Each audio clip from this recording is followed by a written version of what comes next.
Because you know, I heard something that the average athlete is 1 in 10,000. Is that right? Something like that. Yeah, I mean, it's only, I think, 300 and some odd guys in the NBA, so it's a long shot. Because when you do that, and then you play somebody who really does it, you go, oh, man. Yeah. It's like you. Like a buddy of mine is, well, a couple of buddies of mine, ex-pros, Magic, and Norm Nixon's a buddy of mine. And, you know, I get out there in the backyard and you start playing, and you think, you know, you think you're thinking you're doing something, right? In fact, he doesn't even like to play. We'll just shoot, you know, to see who can make the most in a row, you know, see if somebody can make 10 in a row. And there was another friend of mine that was over at the house, and he was making a few, and he started talking stuff to Norm, you know, like, oh, you know, you pros and blah, blah, blah. Yeah. Norm hit 27 shots in a row. And he didn't even look, he was looking at the basket talking to the guy. He says, I want you to understand the difference between the pro game and the amateur game. Just killing him.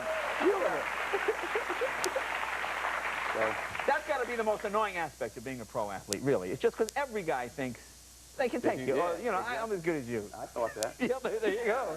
Let's take a little break. More with Denzel right after this. Be right back. He's now playing. Chris O'Donnell, about to star as Robin in Batman Forever.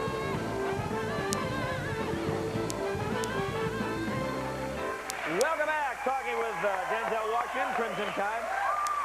Now, you've done like 5 movies in a row here. Do you just keep going? Do you take a vacation? What do you do? I did 3 in a row. Yeah. 3 pictures in 14 months, so now I'm stopping. I have to. So what do you do? Do you go on vacation? You stay home? What do you like to do? I took my children to school every day this week. Oh, yeah? Yeah, which was good. Just, you know. That's the shame. We got to applaud somebody for taking their kids to school, right? But, you know, it's tough with our schedule. You know, they usually sleep when I leave, and they usually sleep when I get home. So how many kids are we talking? You have 4. You have 4, right. So how old? My oldest will be 11. I have a 6-year-old daughter and 4-year-old twins.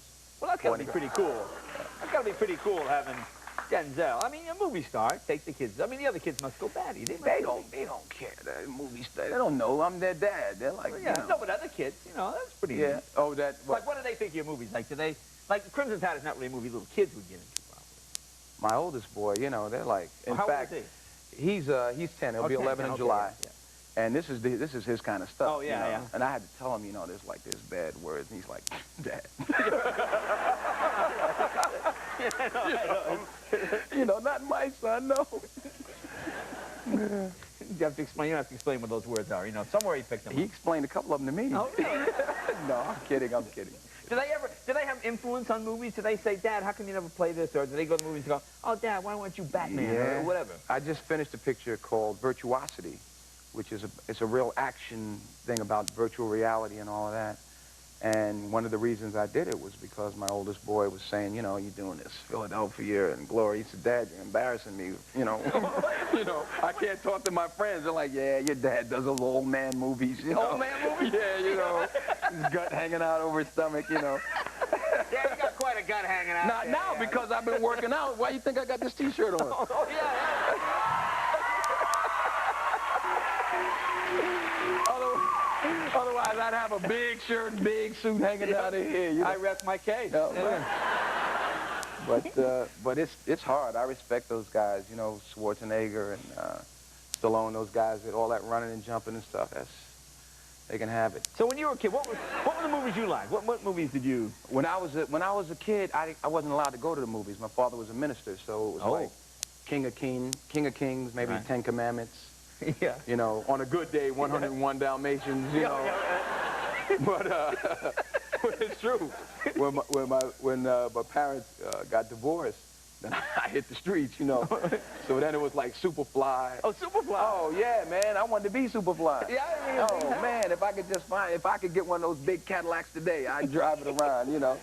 Shaft was that was a huge hit, Superfly. Yeah. Yeah, it was a good movie. See, yeah, let me ask you something from an actor's point. Because I saw Superfly, too, and I thought it was Ron O'Neal. Right? Ron O'Neal. No, he was terrific in that movie. Priest. That's what they called him, Priest. Yeah, well, he was a huge hit. But you say to yourself, now, I really haven't, I don't know what he's doing now, but I don't see him in a lot of movies. Yeah, do you ever say to yourself when you do a film, you know, it's a huge hit, and you go, well, that's it. You know, it's not going to be bigger than that. No, that's it. I mean, do you ever get that sort of, because I know as a comedian you do, you know, you're only as good as the last show. Yeah, you know what I'm saying? Like there's never going to be another bigger? No, but do you ever think, well, that was the peak, or what do I do next? Well, there's different challenges. Yeah. You know, you you know, when I won an Academy Award, that was a peak. Right. You know, I've never been in a film that's as big a hit as this film, so it's... Is that right? Well, yeah, this is the biggest... Philadelphia was huge. Yeah, but Pelican Brief. This one, the first week out, I mean, we did almost $20 million in 1 week. I mean, so we're one weekend, excuse me, in 3 days. So this is the biggest opening film I've ever been in. Now, why do you think that is, though? It's a good movie. Well, no, don't. It's a good movie. It's a good movie.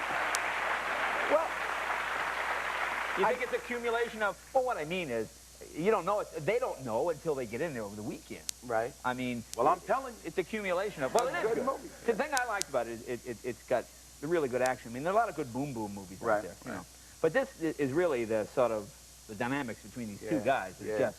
And you and Hackman are just great. He's great, isn't he? Oh, man. He's well, a the master, two of you man. are really, really good. Because there's a scene where, let me ask you something. There's a scene where you guys are standing toe-to-toe, and he hits me. And he hits you like 4 times in the face. I'm thinking, that was hard, man. Must have hit you. Oh, man, I can't go back home. I can't go back home. They're not letting me in. They won't let me in my whole neighborhood. Like, why you let him hit you in the face, man? He's at least 20 years older than you. How could you let him? We have a clip. What is this clip we're going to see from the film? Probably him hitting me in the face. I think this is where there's like I've taken over the ship. There's like a mutiny, and I take over the ship, and I think this is the first battle that I'm involved in. And I think that, you know, it's a submarine for those of you submarine movie. That haven't known. Crimson Tide. Let's take a look. Sonar Khan, give me exact ranging and speed on our weapons. Range 300 yards and 50 knots, sir.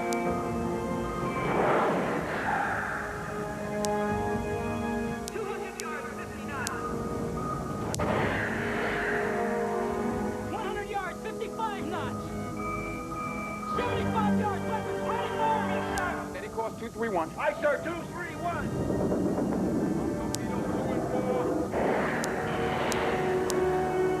Torpedo drop, sir. We're 170 cooler.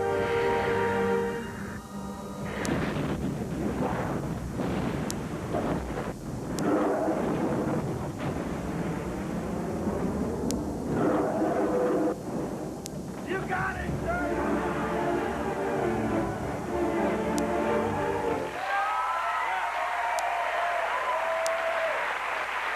Folks, this is a terrific film I saw the other night. Just unbelievable. Just great acting job. Denzel, thanks for coming by. We come by when Virtuosity. Good to see you. Got to go pick up the kids at school. So thanks, Denzel.